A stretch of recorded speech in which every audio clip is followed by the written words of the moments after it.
ओम श्री परमात्मने नमः।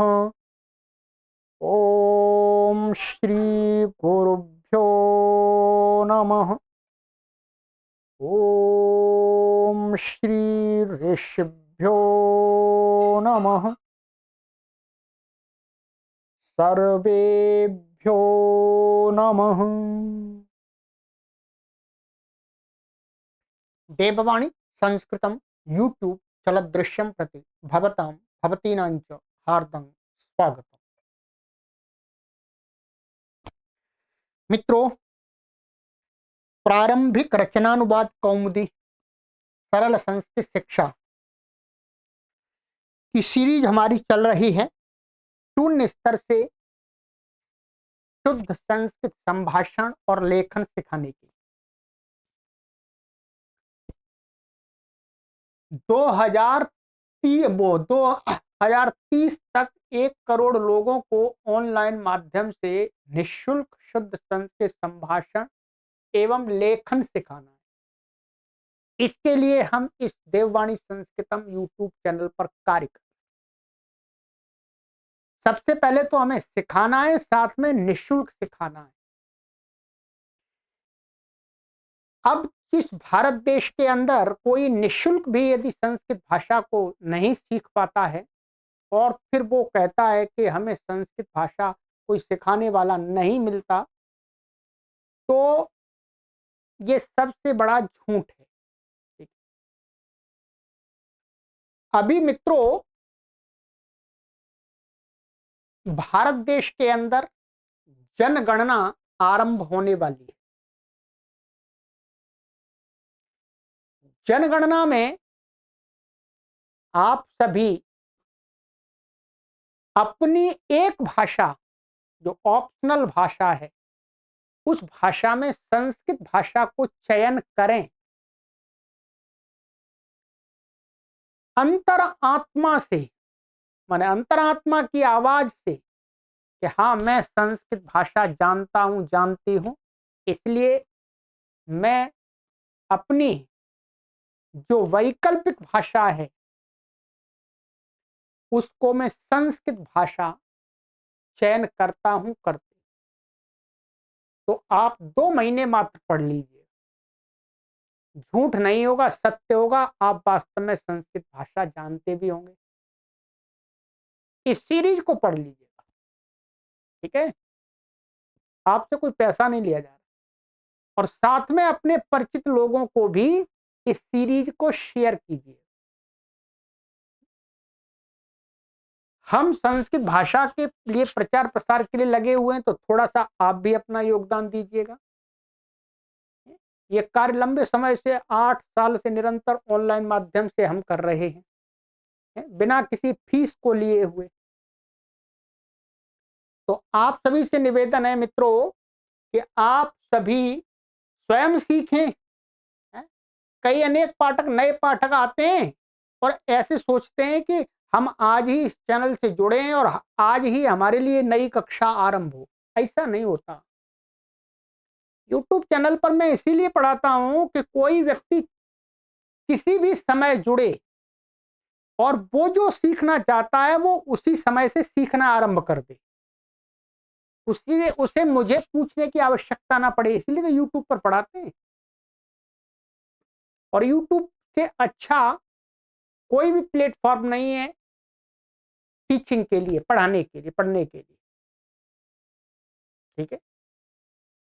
तो आप सभी इसका भरपूर लाभ लें और अधिक से अधिक लोगों को जोड़ें। कई बार मैं देखता हूं मित्रों कि कुछ लोग जुड़ते हैं, चैनल को सब्सक्राइब करते हैं, फिर अनसब्सक्राइब कर देते हैं। ऐसे लोग मेरे समझ में नहीं आता, जिनसे हम पैसे भी नहीं ले रहे, कुछ भी नहीं ले रहे, और संस्कृत भाषा को सीखने के लिए आए और थोड़ी समय ही वो इस पे एकदम चैनल को उन्होंने विजिट किया, घूमा फिरा और फिर जैसे पिकनिक मना करके चल देते वैसे चल दिए। ये प्रवृत्ति तो किसी भी पाठक की ठीक नहीं है। इस प्रवृत्ति का पाठक तो किसी भी भाषा को नहीं सीख सकता, कुछ भी नहीं सीख सकता। यदि आप इस प्लेटफॉर्म पर आए हैं कुछ सीखने के लिए, संस्कृत सीखने के लिए, तो उस पर समय तो लगाना पड़ेगा ना। एक रात में और एक घंटे में तो कोई किसी भी भाषा का विद्वान या फिलोसोफर नहीं बन जाएगा है? समय लगाना पड़ता है। ठीक, आपके लिए ये कार्य किया जा रहा है, आप यहाँ पर जुड़े रहें। आप सभी इससे निवेदन करते हैं कि आप जो चैनल की कम्युनिटी कॉलम है उसको भी देखते रहे, वहां पर हम संस्कृत की सरल स्टोरी शेयर करते हैं, तो वहां अभ्यास कीजिएगा, पढ़ के उनका अर्थ स्वयं करने का प्रयत्न कीजिएगा। ठीक है, चलिएगा। तो आइएगा, आज हमारी इस सीरीज की जो कक्षा संख्या है वो कक्षा संख्या है मित्रों 42 में, 42। ठीक है, हमारे 24 अभ्यास पूरे हो गए हैं और 6 अभ्यास और शेष हैं, तो 6 अभ्यास भी कंप्लीट कर लेंगे। ठीक है, चलिए।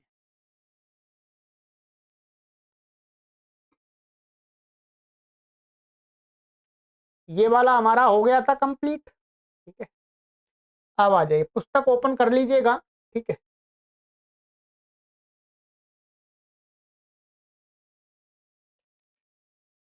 अभ्यास 25। ठीक है, शब्दकोश 480 शब्द पढ़ा दिए इन्होंने, 20 और पढ़ाएंगे, 500 हो जाएंगे, 500। का मधु शहद, मधु का अर्थ क्या होता है? शहद, मान शहद को संस्कृत में मधु कहते हैं।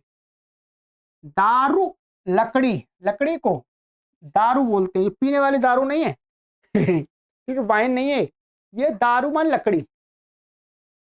जानू, घुटना। अंबु, जल। वस्तु, वस्तु। ठीक है, वसु, धन, धन को वसु कहते हैं। अश्रु, आंसू। ये सभी शब्द कहते हैं ह्रस्व उकारांत शब्द हैं, 7 शब्द हैं। इनमें से कुछ आपको याद भी होंगे। ठीक है, कुछ नहीं है तो कर लीजिएगा, सामान्य। अवय धातु, प्र पूर्व प्लस आप, ये प्र उपसर्ग है आप, इसका अर्थ होता है पाना, प्राप्त करना। ठीक है, स्वप, स्वप धातु है सोने अर्थ में। ज्या धातु है जानना अर्थ में। स्ना धातु है नहाना अर्थ में। ब्रू, बोलना। ध्री, धारण करना। मृ, मरना। त्यज, छोड़ना। भेद, तोड़ना। छिद, काटना। हन, मारना। आरभ, आरंभ करना। वह, ढोना अथवा बहना, पानी आदि बहना होता ना, तो उस बहने के लिए भी इसी धातु का प्रयोग करते हैं। तो अभी आपको क्या करना है, केवल ये धातुओं के अर्थ याद कर लेने, बस इनके रूप अभी याद नहीं करने। ठीक है, इनके रूप थोड़े अलग चलते हैं, तो ये याद करना है। तो ये शब्दकोश हो गया आपका। ठीक है, इसमें से कुछ बताएंगे अभी। सूचना है का, मधु से लेकर के अश्रु के शब्द के रूप चलेंगे मधुवत, तो मधु शब्द का रूप आपको ये आज बताएंगे। ठीक है, तब बताते हैं। हमें ध्री से लेकर के त्यज और वह धातु के रूप चलते हैं भवतीवत। इनमें से कुछ धातु हैं, जैसे ध्री है, ठीक है, और त्यज है ये। ठीक है, और एक वह है। ठीक है, ये इसको अलग हटाना पड़ेगा, ये नहीं है, ये नहीं है, मृ नहीं है, ध्री, त्यज और वह, इनके रूप चलेंगे भवती के समान। ठीक है, जब ध्री का रूप चलाएंगे तो उसको क्या कर लेंगे, ऐसा कर लेंगे, धर, धर चलाएंगे। धरती, धरता, धरंती। ठीक है, ध्री का एकदम सीधा मत करिए, ध्री का धर करके रूप चलाते हैं। ठीक है, और त्यज का तो ऐसा ही चलता है, त्यजती, त्यजता, और वह का भी वहती, वह। तो ये आपको जितना भी हो सकता है उतना आप कर लें आराम से, भवती के समान ही इसके रूप चलाएंगे। ठीक है, बाकी जो धातुएं बची हुई हैं उनके रूप अभी आपको इसमें नहीं चलाने। बस अभी उन धातुओं को याद कर लीजिएगा, ठीक है। चलिए नंबर व्याकरण में मधु, कृतवतु, दा, धातु और श्रुत संधि। व्याकरण में मधु शब्द के रूप बताएंगे, कृतवतु प्रत्यांत का प्रयोग बताएंगे और दा धातु के दो लकार के रूप बच गए हैं, विधिलिंग और लिट के, और श्रुत एक संधि बताएंगे, ठीक है। चलिए नंबर 1, मधु शब्द के पूरे रूप स्मरण करो। मधु शब्द के पूरे रूप स्मरण करने हैं तो देखो शब्द रूप संख्या 29। और दारू आदि के रूप मधु के तुल्य चलाओ, वो आपको स्वयं चलाने, अब मैं नहीं चलाऊंगा, ठीक है। क्योंकि मैं चला देता हूं तो फिर आप अभ्यास ही नहीं करते, स्वयं आप थोड़ा जोर लगाएंगे तो बुद्धि सीखेगी, ठीक है।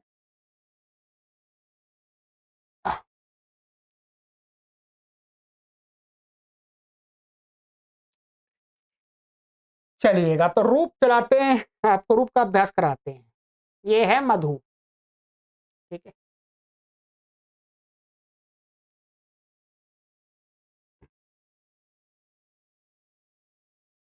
चलिएगा मधु शब्द है, शहद का वाचक है, उकारांत शब्द है और नपुंसकलिंग शब्द है। शब्द का लिंग क्या है? नपुंसकलिंग। चलिए बोलिए मधु, मधुनी, मधुनी, मधु, मधुनी, मधुनी, मधुना, मधुभ्याम, मधुभिः, मधुने, मधुभ्याम, मधुभ्यः, मधुनाः, मधुभ्याम, मधुभ्यः, मधुनाः, मधुनोः, मधूनाम, मधुनि, मधुनोः, मधुषु। हे मधु, हे मधो, दो बनेंगे, हे मधुनी, हे मधुनी, ठीक है। ये है, ठीक है। जितना याद हो सकता है उतना कर लीजिएगा, बाकी तो पुस्तक की सहायता से आप अनुवाद बना सकेंगे। ये संक्षिप्त प्रत्यय हैं, इनके माध्यम से आप दूसरे शब्दों के रूप बनाइएगा, ठीक है। तो उ उनी ऊनी, उ उनी ऊनी, उना उभ्याम उभिः, उने उभ्याम उभ्यः, उनाः उभ्याम उभ्यः, उनाः उनोः ऊनाम, उनी ऊनो उनोः उषु, उ ओ उनी ऊनी। ये ध्यान रखेंगे, इसमें अनेक जगह पर ना ना दिख रहा है आप, तो वो जो नियम 10 ना को अण वाला जिन जिन शब्दों में घटित हो रहा होगा वहां पर इस न को रूप चलाएंगे तो क्या हो जाएगा? अणा हो जाएगा, ठीक है। ध्यान रखेंगे। जैसे आगे शब्द आ रहा दारू, दारू का मैं रूप चला देता हूं, क्या है? दारू। ये संक्षिप्त प्रत्यय लगाएंगे तो ऊ हटाना पड़ेगा, र रह जाएगा, ठीक है। अब र से उत्तर सब जगह यहां पर न को अणा हो जाएगा, ध्यान रखेंगे। क्या हो जाएगा? अणा। जैसे ये क्या हो जाएगा? अणी, ऐसा हो जाएगा, देखिए। दारू, दारुणी, दारूणी, दारू, दारुणी, दारूणी, दारुणा, दारुभ्याम, दारुभिः, दारुणे, दारुभ्याम, दारुभ्यः, दारुणः, दारुभ्याम, दारुभ्यः, दारुणः, दारुणोः, दारूणाम, दारुणि, दारुणोः, दारुषु। हे दारु, हे दारो, हे दारुणी, हे दारूणी, ठीक है। आगे शब्द है जानू, उसमें तो नहीं रहेगा, अंबु में भी रहेगा, वस्तु में भी रहेगा, वसु में भी रहेगा। अश्रु, अश्रु शब्द है, उसमें भी नकोणा हो जाएगा। अब आपको अभ्यास स्वयं करना है, ठीक है। लिखिएगा इनको एक बार। चलिए ये हो गया। अब इसके बाद है आपका दा धातु के विधिलिंग और लिट लकार के रूप याद करो, वो आपको यहां पर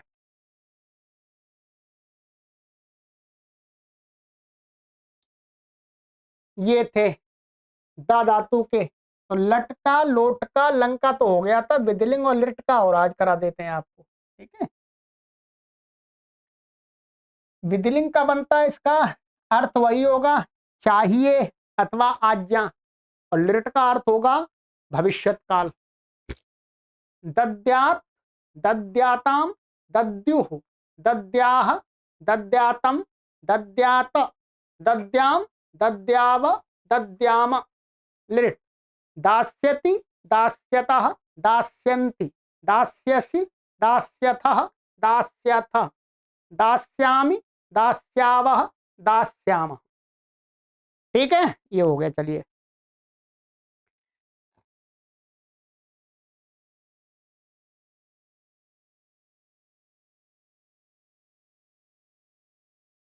अब संधि, अब ये संधि पढ़ लेंगे आप। ठीक है, आइएगा। नियम 63, 63। ठीक है, सोहश्चुनाश्चु, ये भी महर्षि पाणिनि ने सूत्र बनाया हुआ है। ठीक है, स या तवर्ग से पहले या बाद में श या चवर्ग कोई भी हो तो उसे स को श और तवर्ग को चवर्ग, त को च, द को ज, न को य हो जाता है। इनका कहना है कि स हो, तवर्ग, तवर्ग से, ये जो तवर्ग है, तवर्ग में केवल 3 अक्षर ले रहे हैं, एक त, द और न। जो था और धा है वो मिलते ही नहीं कहीं, इसलिए तवर्ग से यहां पर पूरा तवर्ग लेना नहीं है। त, द, न, ये 3 ही वर्ण ले। ये कहीं तवर्ग और स ये कहीं हो शब्द में, तो इन शब्द उन इनके आगे अथवा पीछे श आ जावे। ठीक है, श आ जावे, अथवा चवर्ग का कोई अक्षर आ जावे। इसमें चवर्ग का कोई भी अक्षर होता, चा, छा, जा, झा, ञ, कोई भी हो सकता। तो जो ये जो स है उसको क्या कर देते हैं, श कर देंगे। स नहीं बोलेंगे, श बोलेंगे, लिखेंगे भी। और तवर्ग माने त को च कर लेंगे, द को ज कर लेंगे, न को क्या कर देंगे, ञ। ठीक है, जैसे अब बता रहे हैं, रामस प्लस च, रामश्च, ये क्या है, ये ऐच्छिक है, आप कर भी सकते हैं, नहीं भी कर सकते। देखिएगा, ये रामस आप जो देख रहे हैं, ये रामस वास्तव में क्या है, राम, जिसको आप प्रथमा व्यक्ति एक वचन का रूप बोलते हैं ना, वो राम है। ठीक है, जब आप इसकी संधि करेंगे तो ये ऐसा नहीं दिखेगा आपको, फिर ये ऐसा दिखेगा, रामस। वास्तव में मूल शब्द तो यहाँ पर माने वास्तव में इसकी जो प्रकृति है वो ये है, रामस। ये विसर्ग तो बाद में होता है, तो इसलिए यही यहाँ पर रामस दिखाया गया है। आप ऐसा ना सोचिए रामस शब्द कौन सा है, ये यही वाला है। ठीक है, तो रामस प्लस च, तो रामश्च, तो च आ गया तो स को श हो गया। ऐसे कस चित, कश्चित, ये कस भी क्या है, कह है वास्तव में। ठीक है, ये कह क्या कोई कस कर लिया, कश्चित। हरिस, हरि हरि ही बोलते हैं, हरिस प्लस च, हरिश्च। और दूसरा तत प्लस च, और त का दिखा रहे हैं, ये त को च हो गया, तच्च। सत प्लस चित, सचित। उत प्लस चारणम, उच्चारणम, उच्चारण तो होता ही है। सद प्लस जन, सज्जन, सज्जन ऐसे बनता है, द है ये, तो आगे जा रहा है तो ज हो गया इसको। यहाँ च भी हो सकता था तो भी यहाँ पर हो जाता, पर यहाँ दिखाया है। ठीक है, उद प्लस ज्वाला, उज्ज्वला हो। और देखिए याच,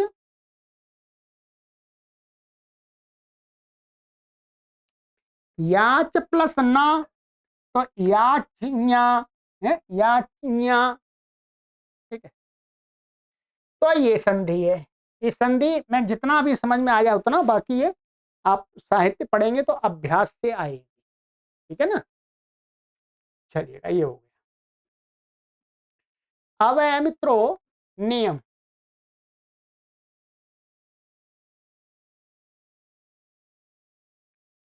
नियम है 64। भूतकाल अर्थ में धातु से कतवतु प्रत्यय होता है। एक कता प्रत्यय बताया था, ये कतवतु, ये भी भूतकाल अर्थ में, मान भूतकाल की क्रिया को बताने के लिए होता है। ठीक है, मान था, हुआ आदि। कतवतु का तवत शेष रहता है, ये का और ऊ हट जाता है। ठीक है, तवत प्रत्यय लगाकर रूप बनाने का सरल उपाय यह है कि कता प्रत्यय का ता लगाकर जो रूप बनता है उसमें बाद में वत और जोड़ दें। भाई देखो, ये तवत बन गया। अब कतवतु प्रत्यय का सरल उपाय क्या है? आपने जो कत प्रत्यांत शब्द पहले बनाए ना, उसी में पीछे क्या है, आप वत जोड़ दीजिएगा बस, और कुछ नहीं करना। तो कतवतु का बन जाए, जैसे क्री का कत में कृत बनता है, कृत। अब इसमें वत जोड़ देंगे तवत में। तवत में क्या बनेगा इसका? कृतवत। पठ का पठितम बनता है उसका। ठीक है, तो ये म तो अलग ही जोड़ते हैं तो रूप चलाते हैं, तब का है तो तवत में पठितवत बन जाएगा। ठीक है, तो ये हो गया। तो ये तो क्या हो गया, कतवतु प्रत्यांत जो बनाने, शब्द बनाने का तरीका सरल बता दिया। अब इसका प्रयोग, वाक्य में कतवतु प्रत्यांत का प्रयोग हम कैसे, तो प्रयोग बता रहे, आइए। नियम 65। तवत प्रत्यांत रूप के साथ अनुवाद के लिए यह नियम स्मरण कर लें, मैं समझ लें। इसमें क्या होगा, कर्ता के तुल्य ही तवत प्रत्यांत के लिंग विभक्ति और वचन होंगे। कत प्रत्यांत में क्या हो रहा था, उसमें कर्म के अनुसार हो रहा था। ठीक है, कर्ता में तृतीया हो रही थी। यहाँ क्या होगा, यहाँ पर जो कतवतु प्रत्यांत शब्द के लिंग विभक्ति और वचन किसके अनुसार होंगे, कर्ता के अनुसार। और कर्म में ये होंगे, कर्ता में प्रथमा होती है, यहाँ पर तृतीया नहीं होती, क्या होती है, प्रथमा। और कर्म में द्वितीया होगी। और क्रिया का, क्रिया कर्ता के तुल्य होगी, माने क्रिया का लिंग विभक्ति और वचन किसके अनुसार होगा, कर्ता के अनुसार। ठीक है, तवत प्रत्यांत के रूप पुल्लिंग में भगवत शब्द के तुल्य चलते हैं, ध्यान रखेंगे। कतवतु प्रत्यांत जो शब्द बनेगा उसके पुल्लिंग में रूप चलाएंगे तो भगवत के शब्द, भगवत के आपको याद करा दिए, भगवान, भगवंत, भगवंता, ऐसे। स्त्रीलिंग में क्या होगा, स्त्रीलिंग में इसमें ई जोड़ देंगे और नदी लगाकर नदी के तुल्य रूप चलेंगे। ठीक है, और नपुंसकलिंग में जगत के तुल्य चलेंगे। जगत के भी आपको याद करा दिए। ठीक है, के तुल्य चलेंगे। ये संख्या लिखी है, यहां ये रूप आए थे। अब यहाँ पर एक दो उदाहरण देकर के आपको समझा रहे हैं, फिर अभ्यास आप करेंगे तब आपको समझ में आएगा। ठीक है, जैसे उसने पुस्तक पढ़ी, तो सा पुस्तकम पठितवान, ये पुल्लिंग है इसलिए पठितवान हो गया, भगवान की तुल्य समान। आप इसको ऐसे भी कर सकते हैं, सा पुस्तकम अपठत, लंग लकार का प्रयोग कर सकते हैं। ठीक है, और ऐसे भी बना सकते हैं, और कथा प्रत्यांत में भी बना सकते हैं। तौ पुस्तकम पठितवन्तौ, देखिए यहाँ पर द्विवचन आ गया क्योंकि कर्ता यहाँ पर दो है, इसलिए। ते पुस्तकानि पठितवन्तः, यहाँ बहुवचन कर्ता हो गया तो ये बहुवचन। यहाँ पर आप एक वचन भी कर सकते हैं, द्विवचन भी कर सकते हैं और बहुवचन भी कर सकते हैं ही।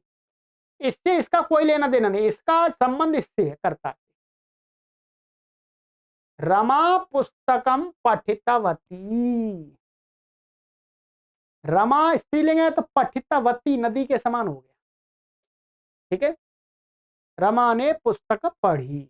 नपुंसकलिंग का यहाँ प्रयोग नहीं दिखाया है, की आवश्यकता नहीं, जगत के समान चला दीजिएगा, यहाँ नपुंसकलिंग का कोई दिखाया नहीं है। ठीक है,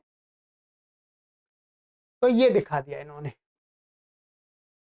अब आइएगा, अब ये कुछ आपको उदाहरण वाक्य दिखा देंगे, फिर आपको बनाने के लिए दिया जाएगा, बनाने से आपकी समझ में और अच्छा आएगा।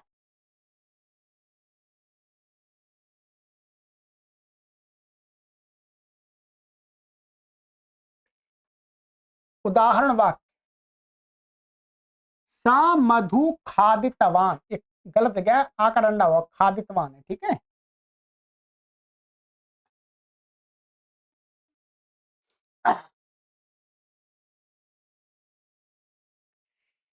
अब ये पुल्लिंग है और ये पुल्लिंग हो गया खादितवान, और मधु का नपुंसकलिंग में क्या बनता, मधु। उसने शहद खाया। मधु आनय, सर मधु को लाओ, शहद लाओ। मधु ने वैश्यस्य गृहं गच्छ, शहद के लिए वैश्य के यहाँ घर जाओ। वैश्य माने सेठ जी के घर जाओ। मधुना भक्षणम कुरु, शहद का भक्षण करो। शुचि अम्बु पीब, स्वच्छ पानी पियो। ये नपुंसकलिंग है तो ये भी नपुंसकलिंग आ गया, मैंने बता दिया है पिछली कक्षा में। एतत् वस्तु अत्रानय, इस वस्तु को यहां लाओ। यहां संधि कर दिया, अत्र आनय अत्रानय, दीर्घ संधि बता दिए। सह त्वम अहम वा गृहम गतवान, इसको समझ लीजिएगा। यहां पर पुरुष का कोई भेद नहीं आता, पुरुष कोई भी हो, है पुरुष कोई भी हो। जैसे सह त्वम अहम वा गृहम गतवान, तो सह गृहम गतवान, वह घर को गया। अथवा त्वम गृहम गतवान, तुम घर को गए। अथवा अहम गृहम गतवान, मैं घर को गया। ये ऐसा ही रहेगा, चाहे ये प्रथम पुरुष, मध्यम पुरुष, उत्तम पुरुष कुछ भी हो, पुरुष का कोई इसमें भूमिका नहीं रहती है। ये अच्छी बात है, एक शब्द से ही आप तीनों पुरुषों का कार्य कर रहे हैं यहाँ पर, है। यदि लंग लकार का प्रयोग करेंगे तो उसमें तीनों पुरुषों के अलग अलग रूप बनेंगे। तौ युवाम आवाम वा गृहम गतवन्तौ, ठीक है, वो दोनों घर को गए, अथवा तुम दोनों घर को गए, अथवा हम दोनों घर को गए। ठीक है, ते यूयम वयम वा गृहम गतवन्तः, वे घर को गए, अथवा तुम सब घर को गए, अथवा हम सब घर को गए। अब यहां पर एक जैसा ही तो रहता है तीनों पुरुषों में। सा भाषणम दत्तवान, उसने भाषण को दिया। सा वचनम उक्तवती, उसने वचन कहा। स्त्रीलिंग है इसलिए यहाँ स्त्रीलिंग आ गया। ते गृहम त्यक्तवन्तः, उन्होंने घर को छोड़ा। सा दारू छिन्नवान, उसने लकड़ी काटी। रामः ब्राह्मणाय धनम दद्यात्, राम ब्राह्मण को धन देवे। त्वम दद्याः, ठीक है, तुम्हें देना चाहिए। अहम च दद्याः, और मुझे देना चाहिए। स धनम दास्यति त्वम च दास्यसि, वह धन देगा और तुम दोगे। ठीक है, तुम भी धन दोगे, ये अर्थ आता है।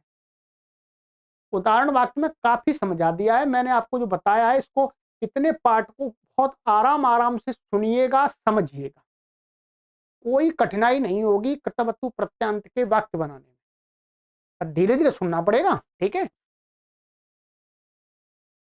चलिए। आइए, अब ये आपको संस्कृत के वाक्य बनाने हैं। 34 वाक्य हैं, 34 वाक्यों में आपका काफी अभ्यास होगा। ठीक है, यहाँ कतवतु प्रत्यांत के वाक्य दिए गए हैं, ये आपको कतवतु में बनाने हैं। ठीक है, ध्यान रखेंगे, ये ग विभाग कतवतु प्रत्यांत का ही है। ख ख, ठीक है, चलिएगा, ये हो गया। ये बनाइएगा, मिलान कराने के लिए वीडियो का लिंक यहाँ पर मिल जाएगा डिस्क्रिप्शन में। अशुद्ध वाक्य और शुद्ध वाक्य। तेन लेखः लिखितवन्तः, गलत है, ये भी गलत, ये भी गलत और ये भी गलत। क्या होगा? स लेखम लिखितवान, उसने लेख लिखा। ठीक है, नियम 65 लगेगा। तैः बालकः धृतवान, तो ये भी गलत है। क्या होगा? ते बालकम धृतवन्तः, उन्होंने बालक को पकड़ा, मन धारण किया।